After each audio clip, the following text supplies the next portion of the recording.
जयराम जी की जय। साईं लीलाशाह स्वामी लीलाशाह सत्संग में आपका स्वागत है। आज का विषय है स्वयं को पहचानो।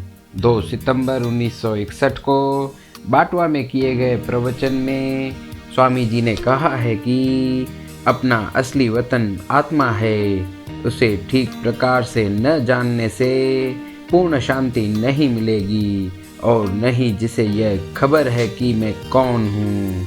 जिन्होंने स्वयं को पहचाना है उन्होंने ईश्वर को जाना है। स्वयं व ईश्वर में कोई भेद नहीं है। स्वयं ईश्वर ब्रह्म स्वरूप है। जयराम जी की दूसरी सारी समाधियाँ कुछ समय के लिए हैं। जब तक समाधि में स्थिति है तब तक सुख है, तथा समाधि टूटने के बाद बाहरी दुख आते हैं। इसलिए ज्ञान रूपी समाधि में स्थित होने से पूर्ण शांति प्राप्त होती है। आत्मज्ञान द्वारा ही समाधि में स्थित होना चाहिए, जो कि धीरे धीरे अभ्यास द्वारा अपने आप प्राप्त होगी। हर रोज नियम पूर्वक योग वशिष्ठ पढ़ना चाहिए, साथ ही पंचीकरण भी। हम 11 घंटे करते हैं सांसारिक कार्य, बाकी 1 घंटा देते हैं अभ्यास को। अतः धीरे धीरे जैसे अभ्यास दृढ़ होता जाएगा, जैसे जैसे अभ्यास अधिक किया जाएगा, वैसे वैसे अधिक से अधिक स्थिति होगी। आत्मा का यही दर्शन है कि अपने आप को पूर्ण रीत से जान लें। यही आत्मदर्शन व साक्षात्कार है, जो साक्षी स्वरूप अंतःकरण व शरीर से अलग उसका साक्षी दृष्टा देखने वाला है। वही सत्य स्वरूप है, शांत स्वरूप है। प्रभु का नाम इसलिए स्मरण करते हैं कि उनके गुण अपने में आए, परंतु यदि स्वयं को जान लें तो फिर किसका जाप करें। दूसरे का जाप करना अन्य कुछ समझने के कारण भव को प्राप्त होते हैं। एक ही एक को समझो, वह आनंद स्वरूप आत्मा तुम स्वयं हो। आनंद अपनी जान है। जैसे जल में तरंगे हैं, वैसे संसार में भी तुम सागर रूप हो। यह संसार तुम्हारे तरंग व बुदबुदे हैं।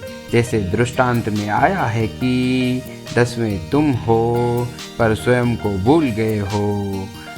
जैसे ब्राह्मण भूल गया था भांग पीकर, तैसे सिर्फ ब्रह्मवश अपने को दूसरा समझ रहे हो। तुमसे अलग दूसरी वस्तु कोई नहीं है। तुम सत्य आनंद स्वरूप आनंद का भंडार हो। जय राम जी की। ज्ञान होने से पूर्ण जानकारी होगी कि मैं स्वयं आनंद स्वरूप आत्मा हूँ। यदि बुद्धि में इतनी ज्ञान प्राप्त करने की शक्ति नहीं हो तो दृढ़ निश्चय, विश्वास व भरोसा करके स्वयं को वही रूप समझो। तुम्हारा दृढ़ निश्चय तुम्हें अवश्य कामयाब करेगा। पंचीकरण बहुत अच्छा है, समझने की कोशिश करो। सुख दुख सभी अपने कर्म अनुसार मिलते हैं। न कोई किसी को दुख देता है न सुख। सिर्फ निमित्त मात्र दूसरों से दुख सुख का भान होता है, परंतु फल तो स्वयं का ही है। शरीर है दुख सुख का घर। दोनों स्थितियों में समान रहना चाहिए। शास्त्र पढ़कर उन पर अमल करना चाहिए। सिर्फ पढ़ना या सुनना नहीं चाहिए, बल्कि उन पर जरूर अमल करना चाहिए। पढ़ने पढ़ाने व सुनने से कुछ नहीं होगा। स्वादिष्ट व आनंददायी भोजन की सिर्फ बात करने से व उसकी तारीफ करने से भूख नहीं मिटेगी। जब वह तैयार करके खाएंगे तभी भूख मिटेगी। मेहनत करनी चाहिए, अमल करना चाहिए, अर्थात सचमुच करके दिखाना चाहिए। जय राम जी की। सत्संग हमेशा सत्संग करते रहना चाहिए। सत्संग द्वारा ही सत्य को समझ सकते हैं। जहाँ सत्संग नहीं होता हो वहाँ सत्शास्त्रों का अभ्यास करना चाहिए, वह भी सत्संग है। संतों के वचन व सत्शास्त्रों के वचन ग्रहण करने चाहिए। यह अंत समय तक करना चाहिए। हमेशा दृढ़ निश्चय से स्वयं को प्रतीत करना चाहिए, अर्थात जानना चाहिए। उससे कभी पीछे नहीं हटना चाहिए। चाहे कितने भी दुख व कष्ट आएं, तो भी लोहे की भांति मजबूत होकर अपना कार्य करते रहना चाहिए तथा आगे बढ़कर आनंद प्राप्त करना चाहिए। चंदन की चुटकी ही काफ़ी है। इन थोड़े वचनों पर अमल करके सुख प्राप्त करो। सबका साक्षी कौन है?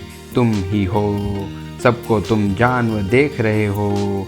तुम उनसे अलग, उनके जानने वाला आनंद स्वरूप हो। जैसे स्वप्न के पदार्थ सत्य नहीं है, जागृत के भी सत्य नहीं है। सब में तुम बस रहे हो। आनंद ही तुम्हारी जान है। दूसरे पदार्थों से जो आनंद मिलता है वह भी स्वयं तुम्हारा आनंद है।